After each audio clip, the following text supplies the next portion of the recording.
Go, go, go, let's get it. I'm a trapping fanatic, that shit automatic, so I cannot turn it on or off. Bitches all on my dick, then she hop on my dick, I'm like, why you keep hopping on and off? Yo, bitch all on my dick, she be doing the most. I tell her, little bitch, she so extra. And my gun up on me, but not run up on me. Niggas, they wanna fight, they some wrestlers.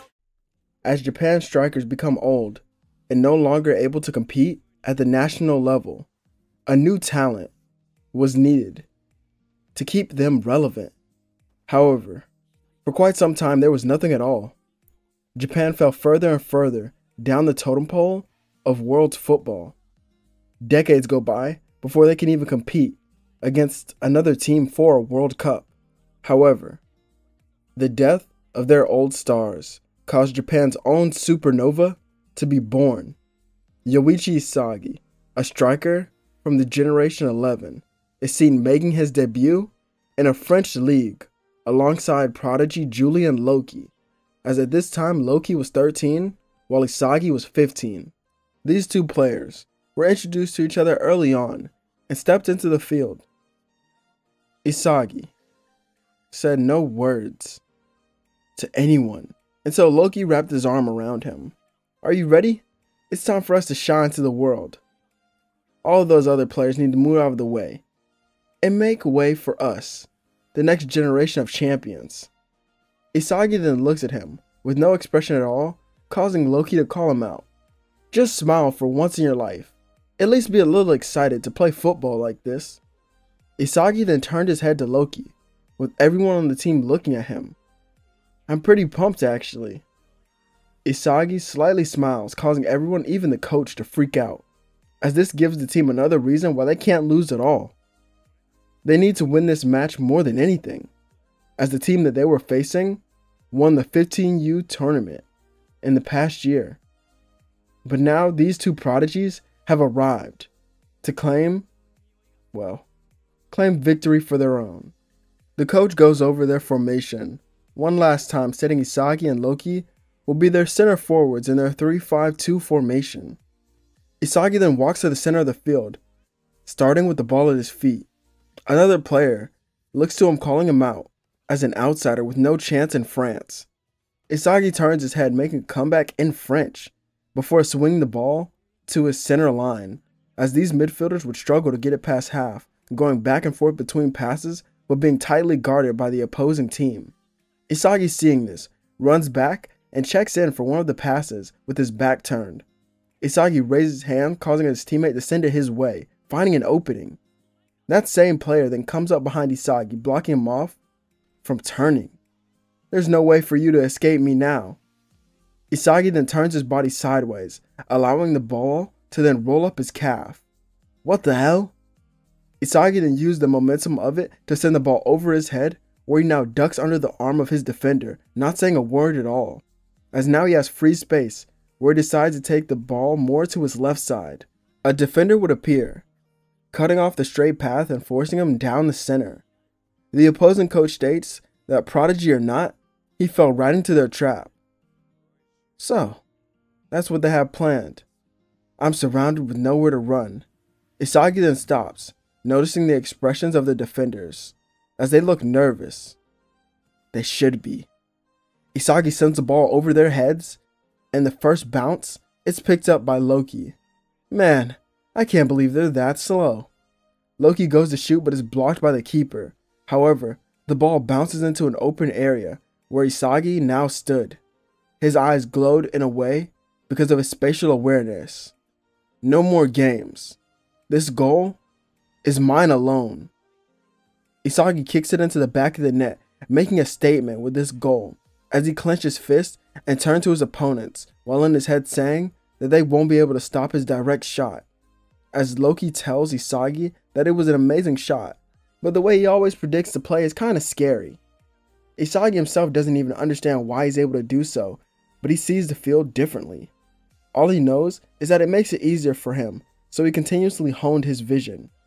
This one goal set the tone for the rest of the match, with Isagi scoring 3 goals in their debut, with Loki having 2. The game was close, with the final goal being decided by Isagi, as after this Isagi continuously showed his skills and goal-scoring abilities, as he takes over France with Loki by his side. The two were a formidable duo for years on years, and they win in Champions League for their age group. The more Isagi plays in France, the more he becomes bored with seeing no real challenge for himself here. Everyone else was just boring to him. This is what caused Isagi to think about leaving, as for the next couple of months, the thought roamed his mind until he made his own decision. Before what would be their final match, Isagi sits down in the locker room with Loki. "Hey Loki, I've thought about this for a while, and I'm leaving France." "Wait, what? What do you mean leaving? Like to another club here? Which one? I'll get transferred with you." "No, I'm leaving the country, and I'm heading to Spain. I heard they have their own set of prodigies who are pretty good, and if I stay here, I'll only stop you from growing as a striker as well. Don't you plan on competing with me and not being in my shadow?" "Loki, France is your place, your home. You are one of them, so it looks to you more than me as a player. Sure, I'm great, but to them, I'm still an outsider. So instead, I'll be heading to play with Itoshi Sei, another striker from Japan, as I want to convince him to come back to Japan with me. But who knows, maybe we'll find success in France, and we'll play against you as well." Loki puts his head down and then lifts it with a smile. "Oh, who am I kidding? I knew you were going to leave anyway, so let's go out with a bang in this match." However, their final match together, as it would approach, Isagi prepares to transfer to Spain to compete in their prestigious leagues, as this match would hold a great significance for him, not only for the team, but for the fans who have witnessed this extraordinary chemistry and breathtaking performance with the two. As the final whistle blows, Isagi and Loki leave everyone amazed, displaying their incredible teamwork and individual brilliance. Their seamless understanding of each other's movements is evident in every pass, run, and goal that they would score. The crowd is in awe of their talent and energy that they radiate on the pitch. Upon the match conclusions, emotions run high as Isagi bids farewell to his teammates and supporters. And with Isagi's departure to Spain, a new chapter in their respective football careers would begin, as both players will continue to make waves in the football world, showcasing their skills and creating new partnerships with those they meet. While they may be separated in distance, the impact of their time together will be etched into their hearts and into their own styles, and to the fans of football and in France. In Spain, amidst the Real Madrid youth team, an intriguing encounter would take place between two Japanese Generation 11 players. Midfielder Itoshi Sei and striker Yoichi Isagi. Isagi, the latest transfer, receives a warm welcome for everyone except Sei, leading to the dynamic between the two. As Sei looks towards Isagi, seeing himself someone who will be crushed by Spain and forced to give up his dreams as becoming a striker, Isagi walks over to Sei, introducing himself. "Why are you no longer a striker?" "Because this world is full of others who play that role much better than me. I've decided on becoming the best midfielder that the world has ever seen." Isagi sighs. "Well, I guess that would make it more interesting. What are you going on about?" Itoshi Sei, "You're another member of the new Gen 11. So what? That means we have an advantage, don't we? Either way, I think you'll be a great ally." Sei turns his head, telling Isagi that he's not an ally and not to get his hopes up so early right now.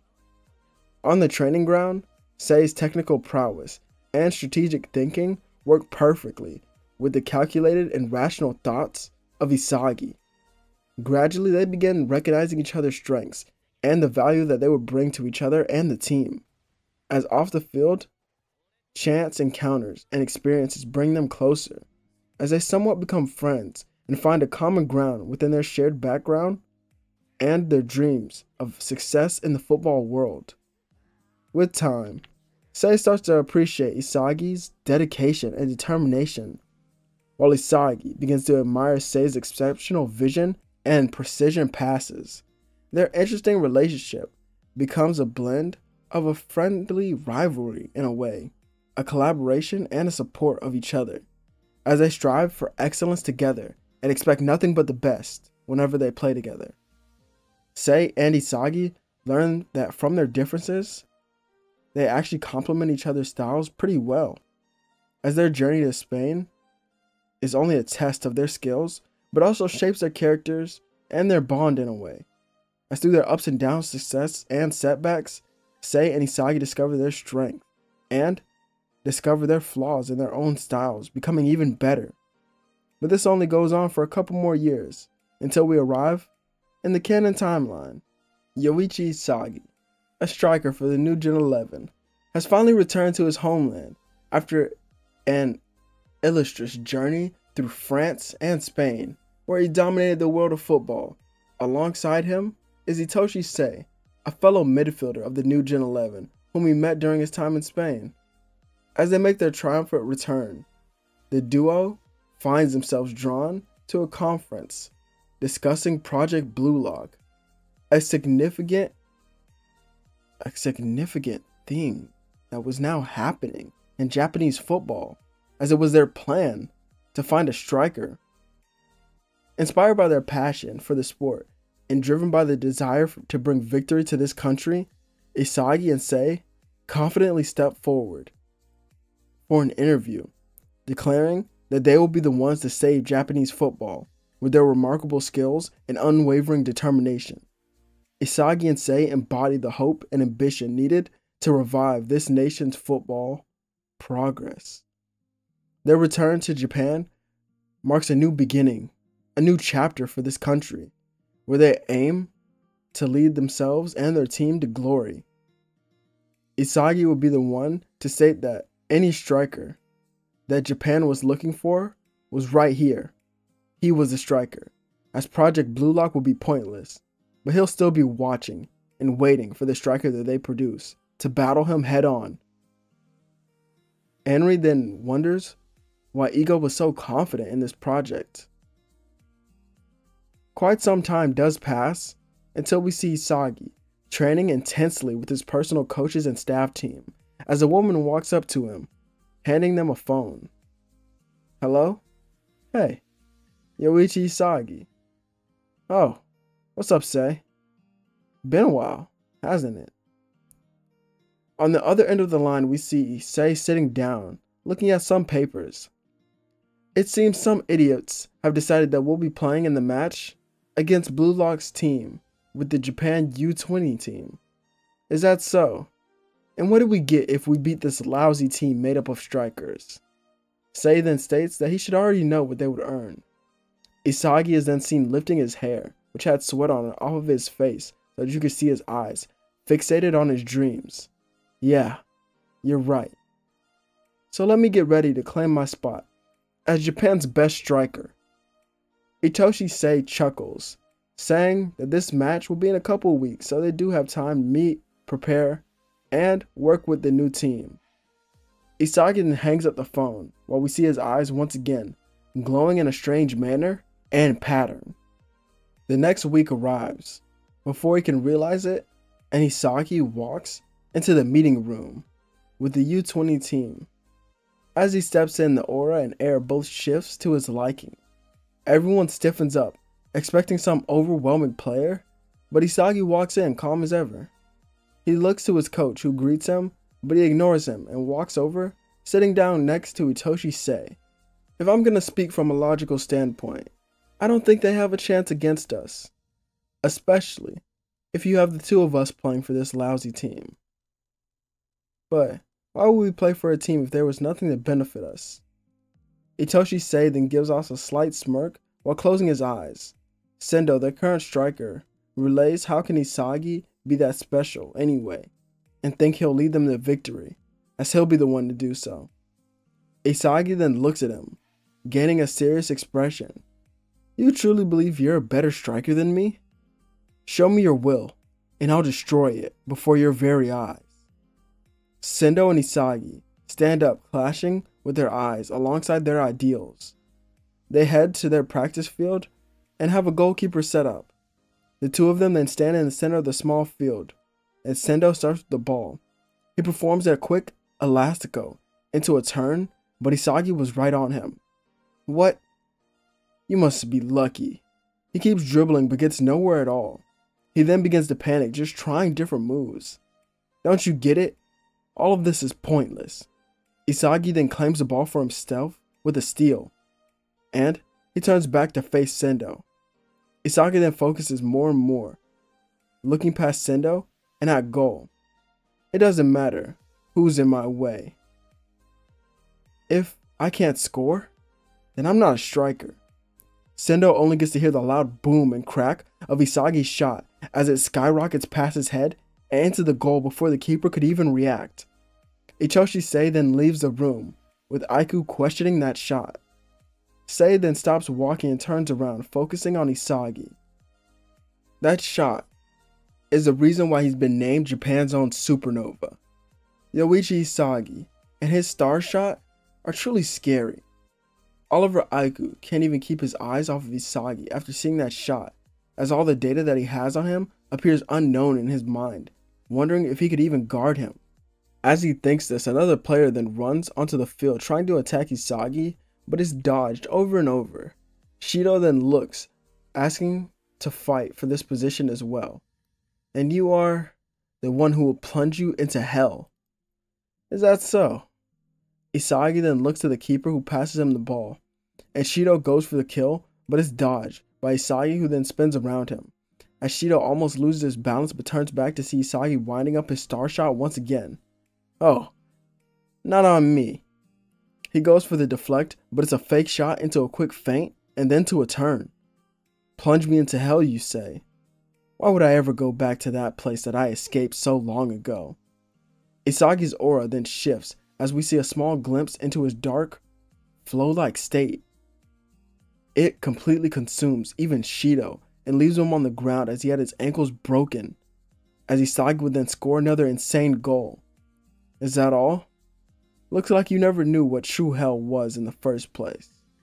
You only know what your imagination can see, as I've been there physically and felt it. I've lived in that hell for too long, and I refuse to be sent back, especially by a player like you. Isagi then exits the field, with the U20 players in shock, as he walks by Captain Aiku, who asks what he meant by hell, and Isagi only looked to him. I don't plan to exhaust my energy on stories such as that. How about this then? If we win, you tell me the story. Isagi waves this off and walks back to his room while letting his thoughts drift to his past. As back then, things were unbearable for him and his mother, but football saved him. No, them. As we see Isagi with his head down, and with one eye showing that he was still in his flow state. I can't lose. No one can even imagine what I've gone through. The U20 team gets a couple more practices in until match day would finally arrive, as Isagi is seen putting on number 11, while standing behind Aiku, his captain. Itoshi Sei was behind him and locked eyes with his brother. As so for Blue Lock's, team, in Isagi's place, we'll just use Rio, as both teams walk out onto this grand stage, seeing the crowd go crazy. As Blue Lock starts with the ball, and Ren sends it to Rio, he's quick to trap it, as he already has his eye on a pass, as he sends it out to Nagi, who would then head forward. He dribbled right around a midfielder and then sent it to Yuki Miya on the wing, as he spins further on the outside getting around his defender, and then looks for the cross, finding Ren. As he sends it into the box, only to have Oliver Aiku snuff out the attack and send it up. You egoists are pretty tricky, but I can't let you score on me that easily. Then those two monsters might think less of their captain. Ren watches as the ball then bounced to his brother, Itoshi Sei. What a pitiful attack. Isagi, who stood tall, was being marched by midfielders and reacted on instinct once seeing Sei get the ball. He ran into their side while staying onsides and dashed around, losing defenders. His off-ball movement made the defenders guarding him exhausted as they couldn't keep up with his speed nor his stamina. Sei, on the other hand, was making quick work of those around him, destroying them more and more with calculated movements. And here, I thought I might find something interesting in this program that was talked so highly about. He then sends the ball over their heads to Isagi, who traps it and then looks towards goal. Nico and Aryu were already in his way, but before he could wind up a shot, Ryo then pushed against him. How do you like that? Ryo then realized that he didn't even move Isagi an inch. His whole sense of balance was then thrown off by Isagi as he would hit the ground, and Isagi still moves towards goal. Nico rushes in, only to have the ball rocket past his face and into the goal. Gakamaru and Aryu didn't even see it coming at all. It's silent, and then the crowd goes wild. The commentators become excited, stating, "And there it is, people of Japan. Yoichi Isagi's very own star shot that you've heard so much about, assisted by Itoshi Sei's one-of-a-kind passes. How will Blue Lock respond to this monstrous duo?" This is when we have Jinpachi Ego sit back, stating Karasu must mark Isagi even when he doesn't have the ball. Hearing this, he calls Ego out, stating that this is going to be one hell of a job, as Blue Lock resets and quickly goes on the offensive once again, trying a different approach, as this time Rin goes in head-to-head with his brother. He does so many skill moves to try and get around, but can't find an opening at all. As this was going on, Itoshi Sei was slightly different here. His ego as a midfielder has been expanded thanks to Isagi playing with him in Spain. Rin thinks of his next course of action only to have the ball stolen by Isagi, who came out of nowhere. Damn it, I fell for this shitty brother's trap. Isagi then sends the ball way out to the wing for Teru, who heads forward. As soon as his foot crosses the line, Karasu was blocking his path. "Not so fast, Mr. Prodigy. I have a job to take you down." Is that so? But I wonder, can you even keep up? Isagi then accelerated to a speed unknown to these players but reminded them of Julian Loki, who they played against. Isagi easily gets by Karasu and then traps the ball from the oncoming pass, as two more midfielders will crash upon him, but he flicks the ball to his shoulder and messes around. Isagi performs some of his skills that he learned in Spain, allowing his style of play to then flow through his ego, as no one could even take the ball from him. It's as if it was glued to his feet. Gakamaru then notices with this crowd that he can't even see Isagi. Ren watched on, confused at how Isagi was so calm in a moment like this. It seems as if Blue Lock has made him a little angry. Sei then states that Isagi sees Blue Lock as a direct defiance of his own birth as Japan's only true striker. Isagi begins to destroy Karasu, Ryo, and Nagi. That's right, defend me like your lives depend on it, because all of you are just puppets and pawns made to make me look even better. Isagi then rolls the ball and he flicks it up just in time to react. And he goes for the shot, slamming his left foot into the ball, causing it to curve around them. Gakamaru would look up, being able to react, and he moved, but the ball kept on curving into the open side of the goal, as it would be another goal. And the commentators would once again speak. "Oh my goodness, I can't believe we finally witnessed it. Yoichi Isagi's secondary weapon, the Comet Shot." The three players who just guarded Isagi all look up to him, wondering where he came from. If a striker like this truly existed in Japan already, then what was the point of Blue Lock's project? Itoshi Sei walks near Isagi, stating that it seemed like he was having fun crushing them. Isagi himself tries to ignore this, going back to his reserved and calculated self. "No, I'm just doing what's necessary for us to win here, as I've always done." Sei then notes to himself that something about Isagi was a little different. At first, it seemed all he wanted to do was win, but now it seems he was enjoying the fact that he wanted to score more goals. As all the players in Blue Lock were at their starting line, but came to an agreement that all they need to do is score at least one time before half. and they'll do whatever it takes to get that goal. They pass to Yukimiya, who then heads forward on his own again, dribbling around his defenders and getting into open space where he would pass the ball right to Nagi, who would then trap it, stepping into the box as he feels that something was off. He goes to shoot, but it's deflected by no one other than Captain Aiku, as he had his own evolution through his training with Isagi and Sei. The ball then bounced to Rin, who will try and might actually score his own goal from this position as he's able to, and the team surrounds him celebrating. Ego then places his hand, his faith, in Itoshi Rin for this match, as his awakening has already begun. Rin's eyes then display a perfect flow state. One that you could enter, not a perfect state, where his eyes were then completely white, but then went back to normal. His memories were then the key to his flow state as he had become angry. Blue Lock then realized that they had a fighting chance after this sensational goal from Rin, but now the U20 team had the ball. Yoichi Isagi sat in silence, letting his thoughts flow through his mind. He sent the pass to Itoshi Sei before running forward. Ryo and Karasu then block his path, and they don't let him accelerate.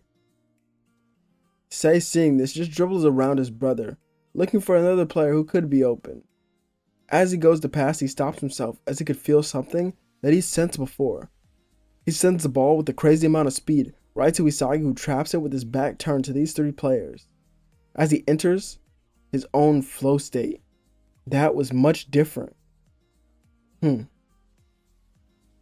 I know now. And to lose now would be to disregard everything that I know. Isagi's eyes become intense as he enters this flow state, and his aura symbolized a black hole, completely devouring everything around him until there was nothing left. Isagi dribbled right through all of them as if they weren't even there. Even when they attempted to steal from him or even body block him, they couldn't do anything and only fell to the ground. All of you are in my way. Isagi goes to dribble forward, only to have Rin slide in his way. No, not yet. This last goal will be mine. Rin and Isagi go head to head, with Rin barely able to even see what Isagi was doing, let alone defend it. His ego was also evolving during this battle, but Isagi was in a different class of his own. There was a reason why he was called Japan's own supernova. Isagi used his strength and speed to blitz Rin and then head forward right past him, as Nico would try to stop him, but he can't even see what was happening next. This is when they realized that Isagi no longer even had the ball. Instead, we see Itoshi Sei on the wing with it, sending another fast pass to Isagi, as Nico guarded him in a way that prevented him from trapping, only to see Isagi volley the ball and score once again. This was the final goal before halftime, as the players on Japan's team would celebrate in their locker room, while we see Isagi with the towel over his head. He closes his eyes, as in a haunting flashback, the painful past of Yoichi Isagi unfolds. For years on end, he and his mother endured torment of abuse at the hands of his father. The abuse intensified whenever Isagi failed to meet his father's expectations in his football matches. The weight of this emotionally and physically burdened the young Isagi, as he constantly would have scars that ran deep. However, as time passed, a glimmer of hope emerged as Isagi's mother had found the strength to send him away to France, a decision that would change his life forever. This act of love and sacrifice that was showed to Isagi will be something that he would always remember. Football. Football was his escape from anything in the world. This was his chance to pursue his dreams in a new land, as Isagi can still remember the first time he met back with his father after having his mother removed from their home. He was in an alcoholic waste pit of a man left with nothing. Isagi said no words and only looked down upon him. As Isagi then reopened his eyes, He looked up seeing Sei waiting on him. He sprayed some water on his head and then followed his friend back onto the field, where they would start with the ball this time.